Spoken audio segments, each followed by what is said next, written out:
This is the Lone Crater YouTube. We hope this video helps. In this video, I will explain how to fix your Toyota Corolla radio. First, let's start with some simple checks. Begin by locating your vehicle's fuse box and inspecting the radio fuse. A blown fuse is a common culprit. Next, carefully examine the wiring connections directly behind the radio unit for any looseness. Finally, try a soft reset by disconnecting your car battery for about 5 to 10 minutes, which can often resolve minor glitches. Now, let's tackle some common radio problems. If you have no power, double-check the fuse and ensure the ground wire is securely attached. For static or poor reception, inspect the antenna connection at the back of the unit. Sometimes it just needs to be tightened. Display issues can often be resolved with a simple unit reset or by checking for any loose ribbon cables inside the head unit.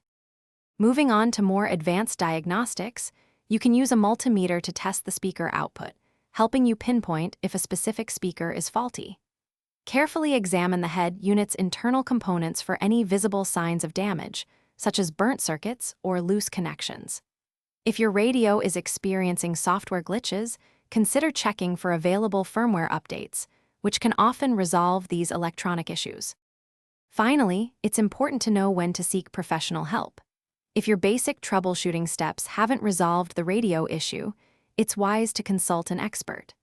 Complex electrical problems or internal damage often require specialized tools and knowledge that a professional technician possesses. They can accurately diagnose and repair issues, saving you time and potential further damage to your vehicle's audio system. Thanks for watching. Consider subscribing if we helped you.